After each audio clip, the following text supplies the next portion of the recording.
बहुत बहुत स्वागत है सभी एसएससी जीडी एस्पिरेंट का इस बेहद ही खास वीडियो में। एसएससी जीडी के मेडिकल की डेट्स आ चुकी हैं, आपका एडमिट कार्ड भी आप फटाफट डाउनलोड कर चुके होंगे और मेरी तरफ से बहुत बहुत कंग्रेचुलेशन और बिल्कुल मेडिकल के प्रिपरेशन में लग चुके होंगे। किस तरह की तैयारी कैसे करना और डॉक्यूमेंट्स को लेकर एक स्पेशल वीडियो शेयर भी किया गया है जो लिंक में भी अवेलेबल है और साइड में भी दिख रहा है आपको। जाके एक बार डॉक्यूमेंटेशन का वीडियो जरूर देख लीजिएगा। बट इन सबके बीच जो सबसे बड़ा प्रश्न है कि सर एसएससी जीडी के मेडिकल टेस्ट को लेकर आप सब में बहुत सारे डाउट आ रहे हैं, तो आज की इस वीडियो मेरी पूरी कोशिश उन सारे डाउट्स को जड़ से खत्म करेंगे और कोई कंफ्यूजन इसके बाद नहीं रहेगा। एक एक टेस्ट को बेहतर ढंग से समझने की कोशिश करिए और बिल्कुल बिंदास तरीके से जाइए और बढ़िया से मेडिकल दीजिए। कोई बहुत बड़ी प्रक्रिया नहीं बेटा, बहुत सिंपल प्रक्रिया है जिसमें आप बेहतर कर सकते हैं। एसएससी जीडी मेडिकल में मुख्यतः 18 तरह के टेस्ट कंडक्ट किए जाते हैं, जिसमें सबसे पहला टेस्ट आता है चेस्ट का टेस्ट। एसएससी जीडी में चेस्ट से मेडिकल टेस्ट की शुरुआत की जाती है। इसमें क्या होता है कि न्यूनतम 77 सेंटीमीटर का आपका चेस्ट होना चाहिए, जिसमें 5 सेंटीमीटर का एक्सपेंशन मांगा जाता है। दैट मीन छाती फुलाना होता है। अब जो प्रॉपर ढंग से छाती 5 सेंटीमीटर का एक्सपेंशन करते हैं वो अंदर रहते हैं, जो नहीं कर पाते हैं, नहीं फुला पाते हैं, उनको वहां से बाहर कर दिया जाता है। ये तो बेसिक रहा। फिर इसके बाद आता है दूसरा आपका जो है हाइट और वेट का टेस्ट।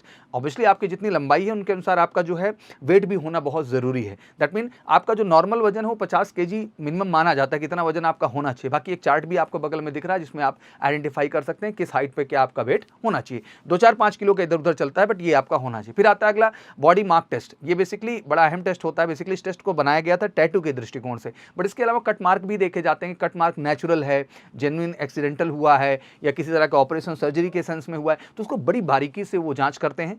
और अगर वो कट ऑब्वियसली कहीं ना कहीं खतरेबल है, आगे चल के आपके लिए अप टू द मार्क नहीं है, तो उसकी वजह से ही बाहर होते हैं। बट टैटू को लेके स्पेशली, और टैटू का कॉन्सेप्ट समझा दूं कि आपका जो ये हैंड है इसके इस साइड में अगर आपका टैटू होता है तो कोई इशू नहीं। इसके अलावा बॉडी के किसी भी पार्ट में आपका टैटू होगा तो आपके लिए वो चिंता का विषय बनेगा। तो ध्यान रखिएगा, इसमें मूलतः टैटू ही ट्रैक किया जाता है, बट इसके अलावा कोई अगर कट गलत जगह है तो उसकी वजह से भी कैंडिडेट्स बाहर होते हैं। अगला आ जाता है नॉकनी टेस्ट। नॉकनी टेस्ट बहुत अहम है बेटा। ये सिंपल सा है कि आपके दोनों घुटने किसी भी तरह से जुड़ने नहीं चाहिए और उसके लिए हर तरह से टेस्ट करते हैं। दैट मीन खड़ा करके भी करेंगे, लिटा के भी आप वो करेंगे, बैठा भी आप वो करेंगे और स्केल डाल के प्रॉपर चेक करते हैं कहीं आपको नोकनी का प्रॉब्लम तो नहीं है। अगर प्रॉब्लम है तो इस वजह से भी आप बाहर कर दिए जाएंगे। फिर अगला आता है बच्चा आपका लेग में जो है आपकी वेन्स हो या वेरिकोस वेन, जिसको वेरिकोस वेन के रूप में ही आप लोग जानते हैं। इस टेस्ट में क्या होता है कि पैर के जस्ट बैक में देखा जाता है कि लेफ्ट साइड में जो नसें हैं पैर की, कहीं वो नसें फूली तो नहीं है। अगर वो फूली हैं तो कहीं ना कहीं वेरिकोस वेन की ही इश्यूज हैं और इस वजह से भी कैंडिडेट बाहर हो जाते हैं। इलाज के तौर पर यही कहूँगा कि थोड़ा सा प्रिकॉशन लीजिए, ठंडा गर्म जो है प्रॉपर पैर को जो है थोड़ा सिकाई अच्छे से कीजिए। कुछ बेसिक एक्सरसाइज हो जाए, वेरिकोस वेन को लेकर भी एक स्पेशल वीडियो बनाई बच्चा, वहाँ जाके देख लीजिए, उससे आपको प्रॉपर क्लैरिटी मिल जाए। फिर आएगा फ्लैट फुट टेस्ट। इसमें बेसिकली यही देखा जाता है कि तलवे द्वारा जो शेप बन रहा है, जो एंगल बन रहा है, वो प्रॉपर है कि नहीं है। अगर उसमें क्या होता है कि गीला करके वो चेक करते हैं कि पैर रखा करके कि वो निशान, वो स्पेस जो आना चाहिए एक्जैक्टली वो आ रहा है कि नहीं आ रहा है। अगर वो आ रहा है स्पेस तो ठीक है, फिर कोई दिक्कत का बात नहीं है। Feet finger test. Feet finger test के दौरान क्या होता है कि आपकी पैर की उंगलियों की जाँच की जाती है एंड इस टेस्ट में आपकी उंगलियों की साइज देखा जाता है, उनकी आकृति और लंबाई को भी ये लोग देखते हैं प्रॉपर है कि नहीं। फिर मतलब जो पैर की आपकी उंगलियां हैं, जिस प्रकार से आपकी पैर की उंगलियां कहीं अधिक लंबी तो नहीं है, किसी उंगली की लंबाई कम तो नहीं है, कोई बहुत ज़्यादा अधिक लंबी तो नहीं है, तो इस वजह से भी प्रॉब्लम होती है। और ये ऑब्वियसली आपकी पैर उंगलियां अगर इस तरह की गैप और अब नॉर्मल स्थिति में है तो इस कारण से ही बच्चों को वहां से बाहर किया जाएगा। और अगर नहीं समस्या है तो कोई दिक्कत की बात ही नहीं बेटा। फिर आता है आपका आई टेस्ट। आई टेस्ट हर पैरामीटर पे इंपॉर्टेंट हो जाता है। इसमें बेसिकली आपका विजन चेक किया जाता है। जैसे कि आपको बताएं कि विदाउट ग्लासेस में जो आई का स्टैंडर्ड बनाया गया 6/12 का बनाया गया। बाकी बहुत पैरामीटर हैं जिसमें कलर ब्लाइंडनेस को लेकर के आपको पाथ टेस्टिंग वगैरह वगैरह जितने भी आई के पैरामीटर वो सारे टेस्ट वहाँ कराए जाएंगे। फिर आता है आपका ईयर टेस्ट। इसमें ऑब्वियसली कान को अच्छे तरीके से देखा जाएगा, कान में किसी तरह का फोड़ा फुंसी तो नहीं है, किसी प्रकार की गंदगी तो नहीं भरी हुई है, इन सब चीज़ों को बड़ी गहराई से देखा जाता है। सुनने की क्षमता प्रॉपर है कि नहीं, उसको अलग अलग तरह के टेस्ट हैं उसके माध्यम से वो आपको टेस्ट कर लेते हैं। फिर आता है नोज टेस्ट। नोज टेस्ट में मुख्यतः जो सबसे अहम चीज़ हो जाती है वो होती है डीएनएस की प्रॉब्लम, जिसको आप समझते होंगे नाक की हड्डी का टेढ़ा होना। अगर ये इस तरह की दिक्कत है तो ऑब्वियसली इसकी वजह से भी आप बाहर हो सकते हैं। टीथ टेस्ट में आपके दांतों को अच्छी तरह से जांचा जाता है। इस जांच के दौरान दांतों का साइज सही है कि नहीं, जो डेंटल पॉइंट्स वहाँ चाहिए होते हैं वो सही है कि नहीं, दांत मुंह के बाहर तो नहीं है, दांत मुंह के अंदर तो नहीं है। अगर प्रॉपर है तभी आपको जो है वहाँ आगे लेके बढ़ेंगे। दांत का प्रॉपर साफ सफाई, कान का भी बेटा और दांत का भी अप टू द मार्क साफ सफाई करा के जाना चाहिए। इसीलिए तो मैं सजेस्ट करता हूँ कि एक बार major Kalsi health care centre से मेडिकल जरूर करा लें, क्योंकि नहीं चाहिए री मेडिकल तो कराओ प्री मेडिकल, और कॉल करके 8929488488 पे बुकिंग करके आप इसको हमेशा डन करा सकते हैं। फिर आता है आपका हार्ट का टेस्ट। इसमें बेसिकली आपके जो है धड़कनों की जाँच की जाती है, धड़कनें कहीं तेज तो नहीं है, धड़कनें कहीं स्लो तो नहीं चल रही हैं, और बिल्कुल ये सामान्य होना चाहिए जो आंकड़ा होता है सामान्य का।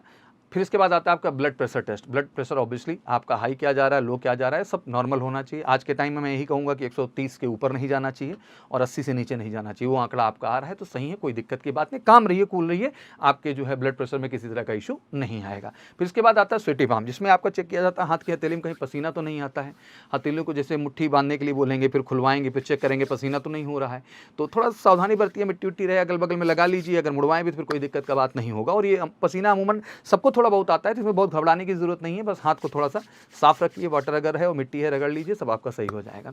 फिर बॉडी एक्सरे आपका होता है, एक्सरे टेस्ट में संपूर्ण एक्सरे कराया जाता है और एक्सरे करा के आपकी बॉडी के एक एक इनर पार्ट को बेहतर ढंग से देखा जाता है, कोई हड्डी टूटी तो नहीं है, टूटी है तो जुड़ी है प्रॉपर कि नहीं जुड़ी है, हर तरह की चीज़ों को देख करके अगर इसमें कोई दिक्कत होती है तो फिर आपको जो वहाँ से बाहर किया जाता है। फिर आता है टेस्टिकल टेस्ट। इस टेस्ट में टेस्टिकल्स चेकअप किया जाता है, जांच के दौरान टेस्टिकल को अच्छी तरह से जांचा जाता है, उनके साइज कहीं कम ज़्यादा तो नहीं है, जांच के दौरान ये भी देखा जाता है आप किसी बड़ी समस्या के शिकार तो नहीं है, प्राइवेट पार्ट्स में किसी तरह की प्रॉब्लम तो नहीं है, तो बहुत सारी चीज़ें हैं उसके अंदर जिसमें सब कुछ देखा जाता है।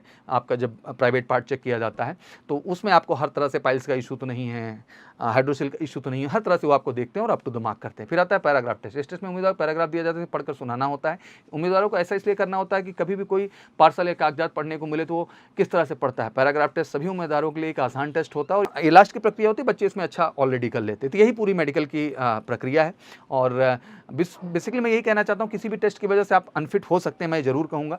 इसलिए मैं कहूँगा कि एक इंपॉर्टेंट पैरामीटर है जिसको आपको बहुत ही सीरियसली देख करके और कवर करके चलना है बच्चा, बिना किसी टेंशन के। तो घबराने की बिल्कुल ज़रूरत नहीं है आपको, बस मैं यही कहना चाहूँगा कि समय अगर है, मेडिकल टेस्ट के डेट आगे हैं, तो ये एक प्रक्रिया है। और जैसे कहते हैं ना कि रेस करने से पहले रेस की प्रैक्टिस किए, रिटर्न का एग्जाम देने से पहले मॉक टेस्ट की प्रैक्टिस किए, तो वैसे भी बेटा मेडिकल के पहले भी एक मेडिकल की टेस्टिंग हो जाना बहुत जरूरी होता है। और जब आप major Kalsi health care centre में आते हैं ना बच्चा, देश का इकलौता सेंटर है जो उसी प्रोसेस से आपको गुजारेगा, प्रॉपर सर्टिफिकेशन मिलेगा, आप आश्वस्त हो जाएंगे, कॉन्फिडेंट हो जाएंगे, आप किसी टेस्ट को पहली बार नहीं फेस कर रहे हो, वहां जाएंगे तो आपके लिए नॉर्मल लगेगा और कॉन्फिडेंटली आप अच्छा कर पाएंगे। तो बिल्कुल अगर नहीं चाहिए री मेडिकल तो कराइए pre medical major Kalsi health care centre से कॉल करके 8929488488 नंबर, फिर से एक बार 8929488488।